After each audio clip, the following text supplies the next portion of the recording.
I'll go ahead and just introduce myself here, Elizabeth, and turn it over to you. So I'm Felipe Witchker. I'm joining here from Durham, North Carolina. I run the Community Purchasing Alliance Cooperative. We're a cooperative of 75 churches and schools, mostly based in Washington, D.C. I have years background in consulting the intersection of economics, energy, and business.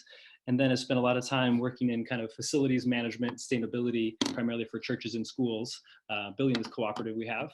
And mostly spending a lot of time integrating the worlds of faith-based community organizing and the cooperative movement. And so when the Pope kind of issued a letter in May, it was, I felt the line, it says, inviting you to be protagonists of the transformation, especially personally. And I hope you also felt that call. And I hope that's part of what animated you to join us here today.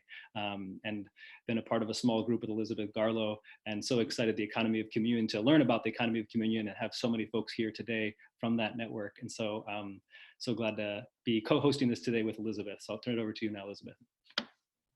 Great.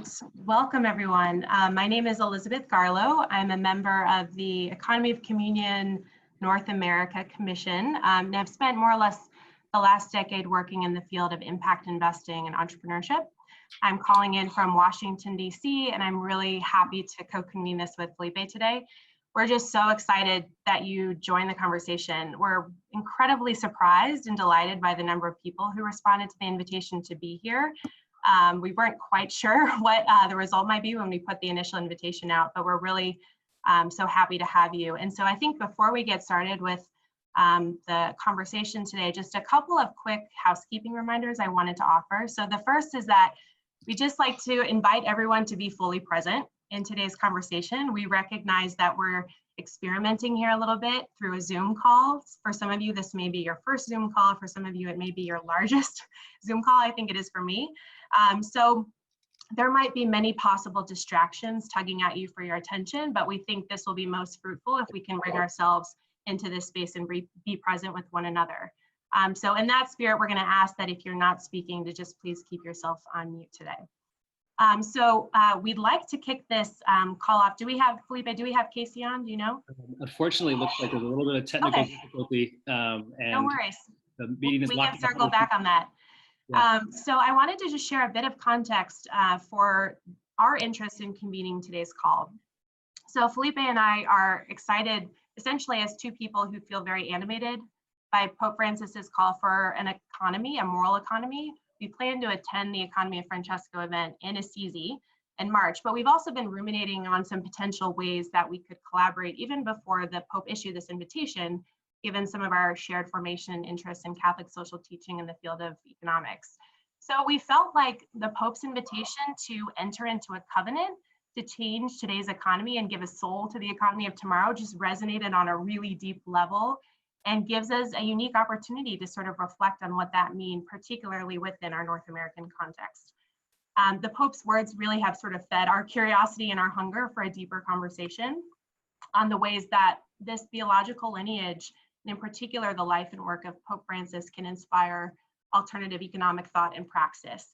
And in particular, praxis that would embrace an integral ecology that emphasizes cooperation, that centers the dignity of the human person, and then in many ways can emerge from below to transform our values, our practices, and our institutions.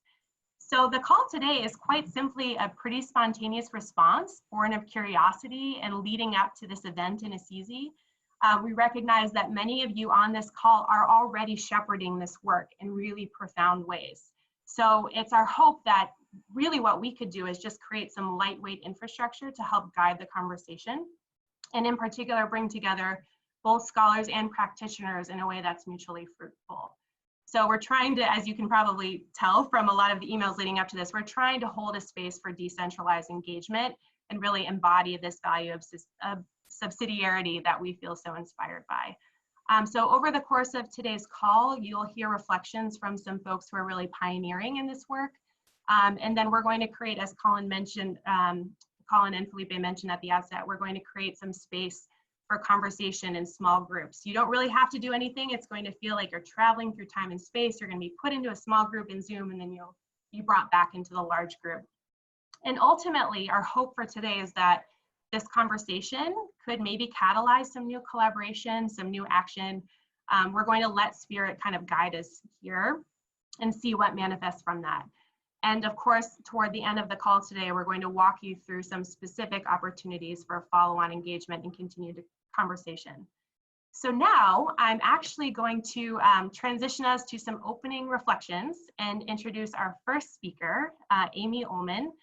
Amy is an attorney and currently a lecturer at Georgetown Law, teaching seminars in law and religion, and she's a senior research fellow at Georgetown's Berkeley Center as well. Amy lives in a Focolare Movement community house in Silver Spring, Maryland. She's part of the Focolare leadership team in North America, and she'll tell you a little bit about what Focolare is.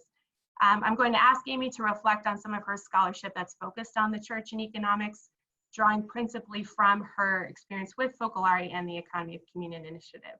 So Amy, I'm going to kick it over to you if you could unmute yourself. Okay, can you hear me? Is this, yes. Okay, great. Perfect. I'm glad. Thank you, Amy. I'm like technologically nervous, so. You sound great. Okay, terrific. So first of all, it's just amazing to see all the names coming in. I'm really excited. I've been working in this space actually since the early 90s when I was in law school, reflecting on the potential for business and law to be at the service of the common good and exploring ideas of Catholic social thought. So I guess just to think about this as almost like showing some family snapshots. And so I realized there's a very long history to the church's engagement, the Catholic Church's engagement with these questions.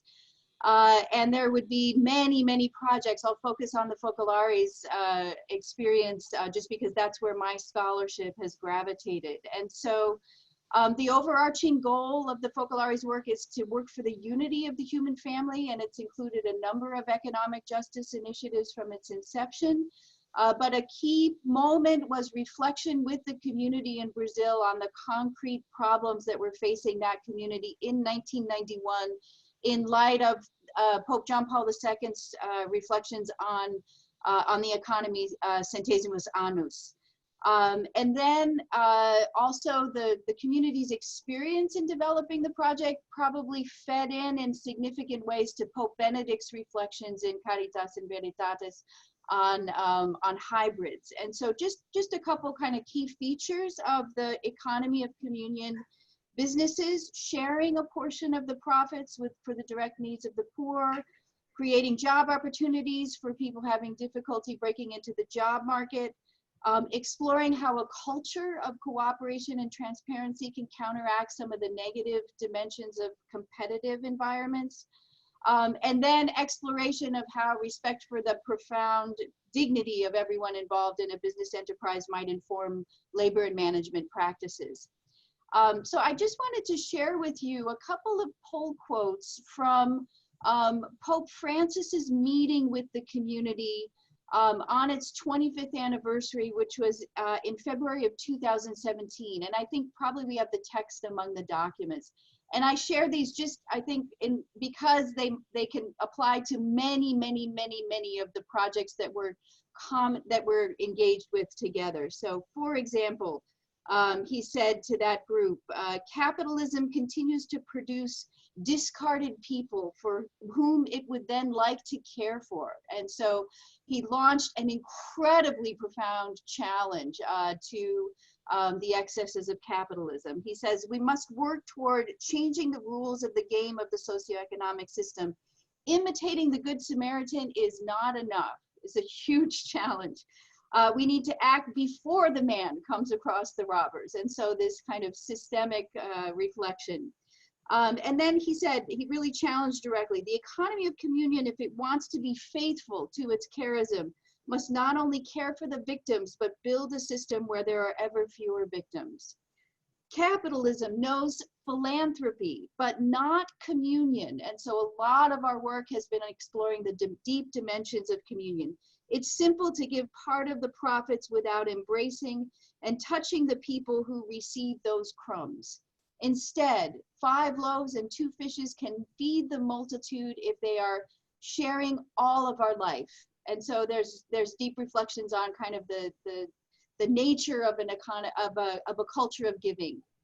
So as the project has moved through its history, There's been increasing attention also to care for the planet, to modalities for sharing resources that also generate deep participation. And so, for example, there was a conference in Kenya in 2015 that working with young entrepreneurs for developing incubators in an incubator kind of fashion. We can find more space to talk about that. Let me also flag that many of the developments here in the US preceded the law and religion complexity that's come onto the scene with Hobby Lobby. And if anybody wants to get into those topics, that's another area of my own interest in scholarship. Just a couple notes about locally, it's fairly modest, but we do have an annual conference that brings together 50, 60 people, sometimes more. It's extremely grassroots. And I think one of our hopes is to bring together academics and entrepreneurs and grassroots people for a very lively conversation. And then maybe the last feature, Luigino Bruni is the director of the International Economy of Communion Project. And he is really helping to spearhead in a particular way the Assisi Gathering. So those are just a couple snapshots. Wonderful. Thank you so much, Amy. That was a beautiful way to kick off. And for all of you who had trouble getting in, I think we almost broke Zoom because we had a lot of people calling in. So we've been on the phone with customer service, but I think it's addressed now. So hopefully everyone is making it in okay. Sorry about that. Amy, thank you for that. I'm going to transition next to Nathan Schneider. Nathan teaches media studies at the University of Colorado Boulder. His latest book is called Everything for Everyone, and it explores the legacy and the new generation of the cooperative movement. He's also a regular contributor for America, the National Jesuit magazine. So Nathan, if you're with us, I'm going to turn it over to you for a few minutes of reflections. Thank you so much. It means so much to me to see this event happening and to see this community gathering. When I first read the Pope's call for the Assisi Gathering, I was incredibly moved by it, moved by his attention to young people and his call for working together to build the kinds of alternatives that young people need. And you know, the call resonated for me in a surprising way. You know, I'm often like jet setting around the world, going to things, trying to like get myself into, you know, big conversations in faraway places. But actually, when I heard that call, it struck me, you know what, we really need to bring this here. We need to make sure that what Francis is doing in Assisi in March, calling together the church and especially putting attention on young people around the economy they need, is heard in the United States. We need to make sure that this is not yet another thing that Francis is doing that Catholics here in the US and others and allies can comfortably ignore. And I think this group has an opportunity to ensure that this event is something that's heard far and wide. When I was working on my book about the history of the cooperative movement, I was, you know, I came to it not necessarily in wearing my Catholic hat. You know, I came to it working with political activists who, you know, largely thought of themselves as secular. Yet I started encountering traces of Catholic influence, not just Catholic influence, of course, but significant Catholic influence throughout this legacy that I was interested in. I was focusing on the new generation coming into the cooperative movement, but you know, over and over, I'd hear people pointing to stories that the more I looked into them, I learned had deep, deep origins in, for instance, in Catholic social teaching. And this is a tradition that goes way back to the book of Acts and holding all things in common, and, you know, Acts 2 and 4, and then this medieval concept of the universal destination of goods, which kind of suggests that, you know, that is still in the catechism, suggests that, you know, of course, in the end, in reality, all things are everyone's because God has made them. But yes, we need, you know, some sort of private property because we live in the fall. But we also have to act as if with the recognition of that universal ownership, that everything truly is God's. And that has inspired people throughout centuries to use Catholic tradition to build more communal, more solidaristic forms of enterprise. This really took hold most vibrantly in after Pope Leo XIII's 1891 encyclical Rerum Novarum, in which he called for wider distribution of ownership. And after this, you saw an incredible explosion of explorations and how to do this among Catholics in solidarity with others. So you think of people like Alphonse Desjardins, who was a journalist in Quebec, who working among his neighbors, built what became the foundation of the North American credit union system and what is now the largest financial institution in Quebec, the Desjardins credit union system. That was the model that was also imported to the United States. Jose Maria Arizmendiarrieta, who is the founder, a priest in the Basque Country, founded Mondragon, which is the largest network of worker cooperatives in the world.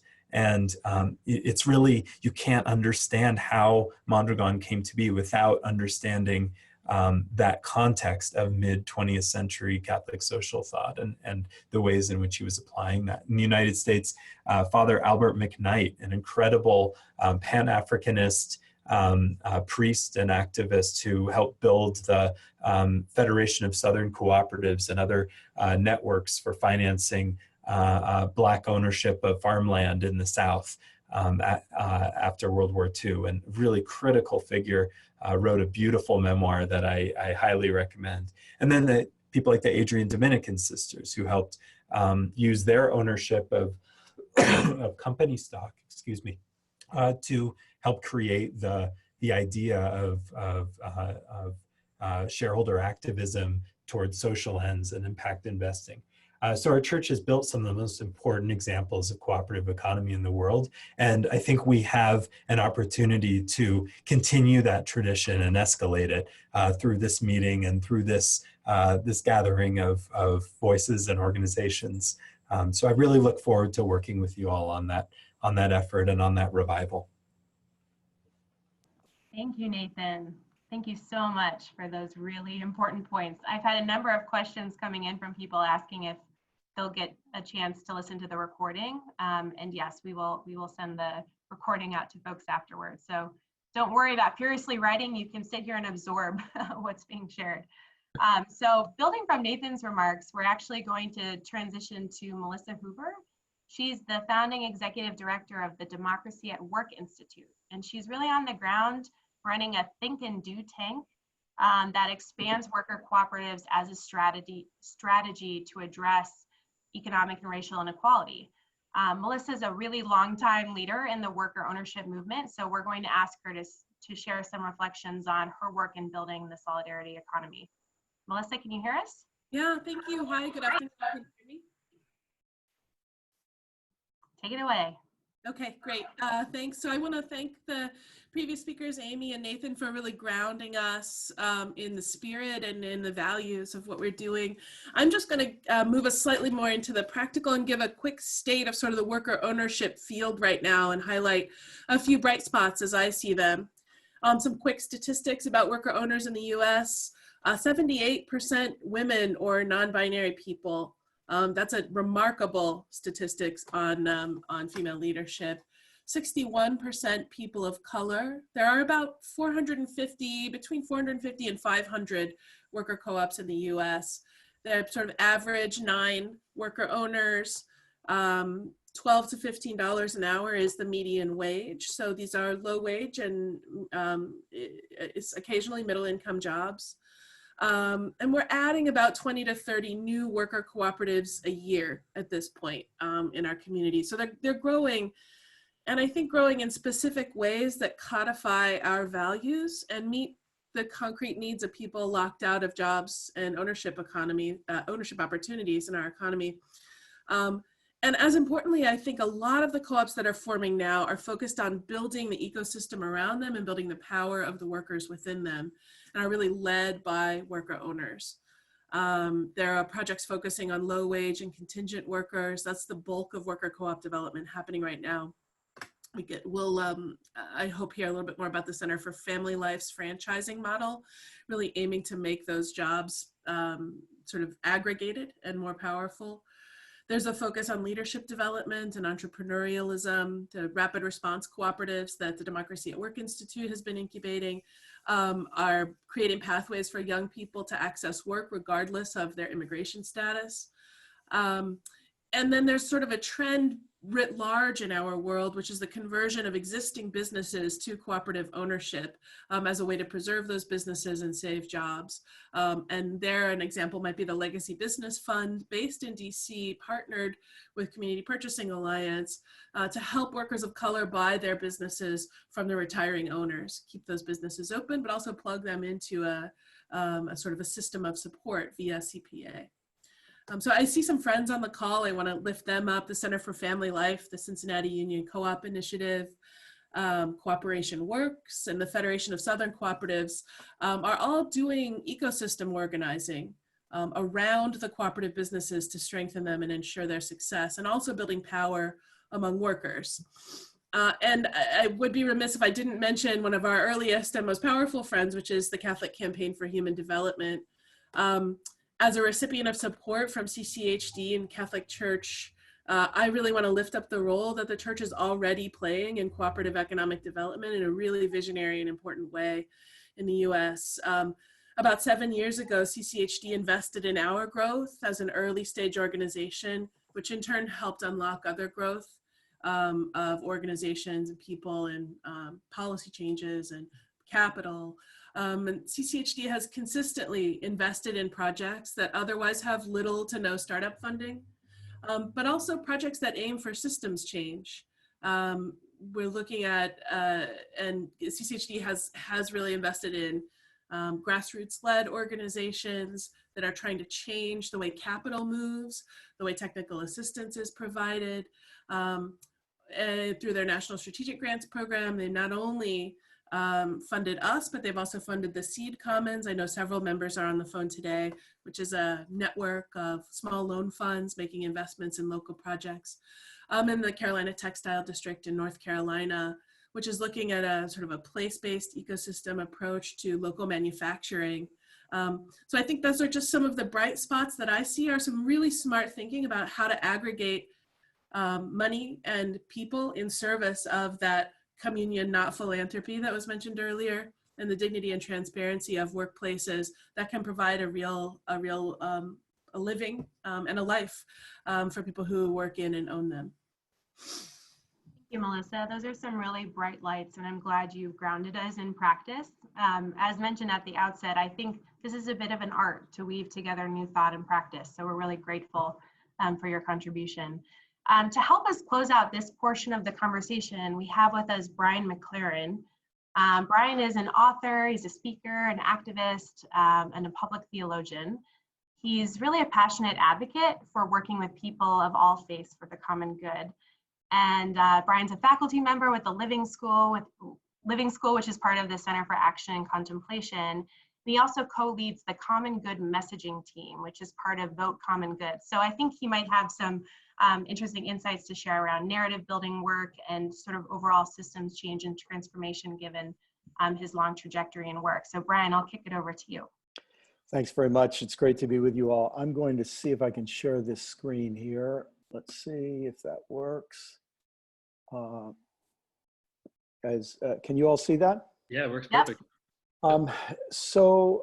Just a couple of images to remind us that the economy has very, very real effects, even effects on our planet. A alien passing by in a spaceship would look down from year to year and see the effects of our current economy on the planet.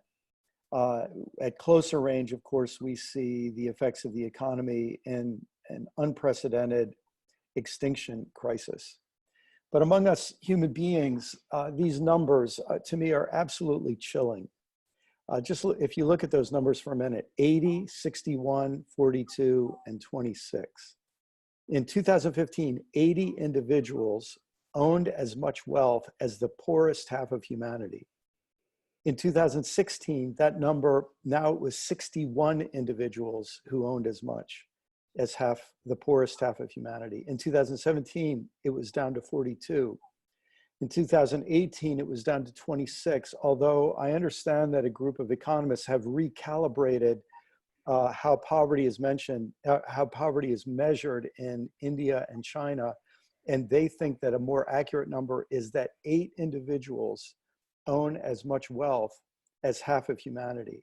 Now, if that doesn't bother you purely on an economic level, think about what those between 26 and 8 individuals have in terms of power. Think of their power to buy and own media, social media impact, to buy social media bot farms and so on, to impact elections, to give money to politicians. And suddenly you realize that that economic power concentrated in such a small number of people creates a global oligarchy and a global plutocracy that we have never seen in human history. I wrote a book in 2007 called Everything Must Change. And when I finished that book, I came away having a kind of conversion, realizing that I think there is no greater limiting factor to human imagination than the economic system that frames our thought. And I kept wishing that there would be spiritual, religious voices. I was a pastor at the time, that would have the courage to try to counter the supremacist messages coming through our economic system. Sadly, I came to realize that even though we've all heard of Citizens United in American politics, in our religious world, there's a kind of Citizens United that the wealthiest donors end up having great influence on religious leaders, which makes someone like Pope Francis all the more significant for his courage in speaking out. But when you think about the concentration of wealth among racial minorities, religious minorities, nation states, genders, classes, and then you add to that human supremacy, where human beings suck out more and more of the Earth's resources and pump out more and more toxins, you realize that we need some message to counter these messages of supremacy. And that's where this spiritual message to me of the common good becomes so powerful.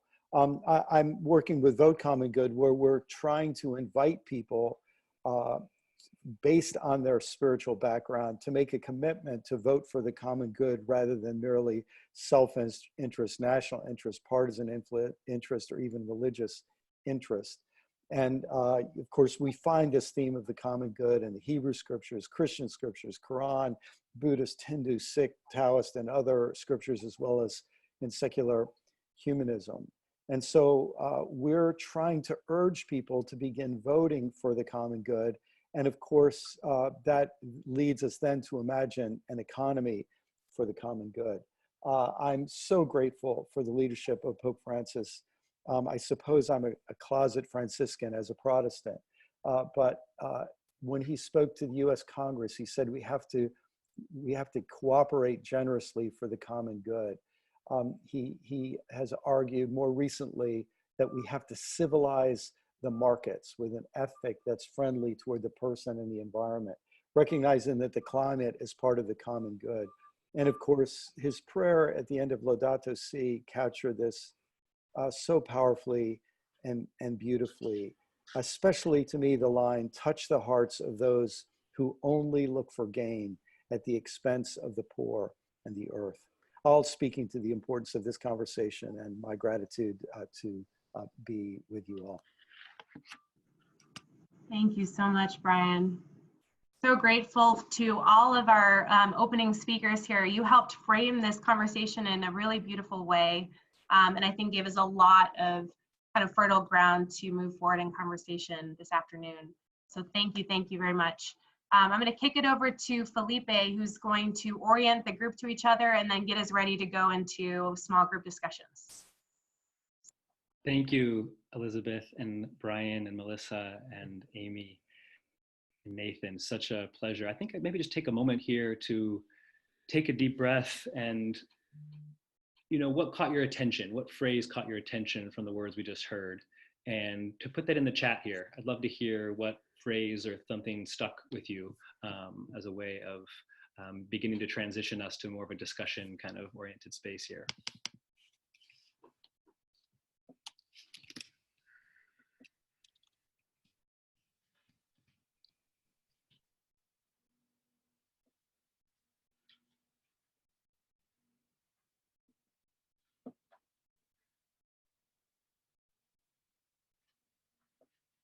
Another reflection question for those of you who are on the phone and maybe aren't able to see the chat here, where we have things coming like philanthropy versus communion, systemic change.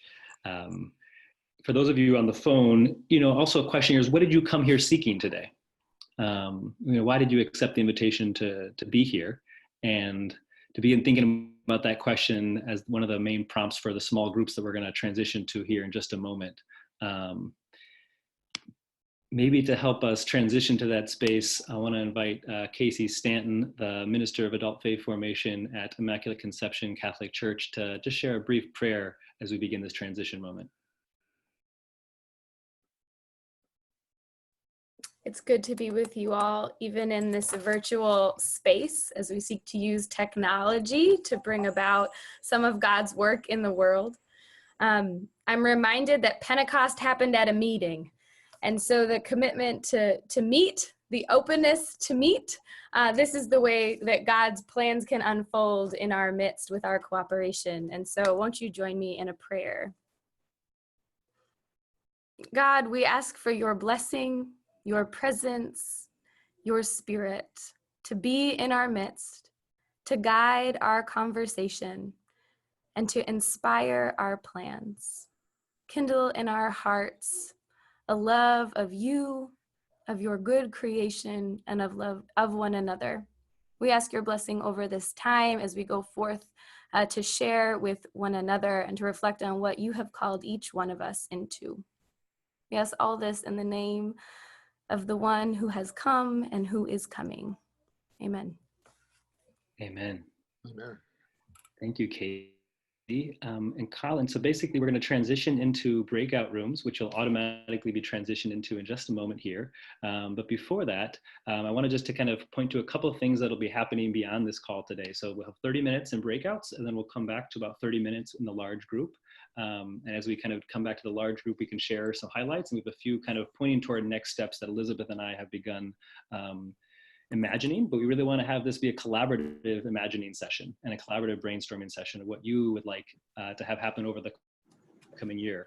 And Doug O'Brien, who's the CEO of the National Cooperative Business Association, has offered an October convening as an in-person thing. We might be headed in October 2020. And so if we can imagine a year of activity around the Assisi convening that Pope Francis has invited us to, that's kind of the direction we're moving, and want to see what would give you life in an group and where you might encounter others. And so that's really the aim for this next period of time. And we hope that Slack can be another digital space that you can invite other friends and family and collaborators to as well over the upcoming year. So make sure you also check out the Slack link. Felipe, can I just mention for the small group breakout? So we threw a few questions into the chat function so you can see what we're hoping to sort of frame up for you in these small group discussions. But we feel like this is a cool opportunity for you to get to know some other folks in this space. And as we had prompted you in the chat box, share with each other, why did you accept the invitation to be on this call? What was it about it that energized you? How is this topic intersecting with your own work in life? And then also we'd invite you to start collaborating and thinking about what are the potential kind of collaborations, coalitions, support that you're seeking in this work to transform our economy. Some groups will have facilitators that will have notes available. If you don't have someone with a Google Doc to take notes, we would just ask you to nominate someone in your group to take notes, so we can capture some of this energy and then bring it back together moving forward, so we can start to foster some of those collaborations. Perfect, Elizabeth. Colin, if you wouldn't mind ushering us to our breakout rooms now, and everyone will be there for 30 minutes, and then be brought back together at the end of those 30 minutes. Yeah, I'll just echo. So I've never done with this with 140 people. I think it's gonna work. There's groups of around 10 of you in each, and we'll have around 30 minutes. At the end of that, there'll be like a minute warning when all the rooms will automatically close. As Elizabeth shared, it'd be great to nominate 1 or 2 people to kind of share back, or if there's time. And then finally, I put myself in the chat here, but I also just be patient if you don't end up in a room. It might take a minute or 2 for me to knock people around. So in a sec, there'll be a link that says join your breakout room, and yeah, have a great discussion. We'll see you back at 30. A good discussion. Colin was saying there is the Slack workspace that hope we can continue the discussion there. As people join it, I'd love to hear highlights. If there's any highlights that you like from your discussion, brainstorming, collaboration, otherwise, feel free to start chatting kind of some of them in the Slack channel or in the chat room here of what's coming out of it. Brian, I don't know if you want to just kind of share just 30 seconds kind of recap as people come back into the room here of a couple of threads that you thought about the moment we're in, the time and the urgency with Pope Francis.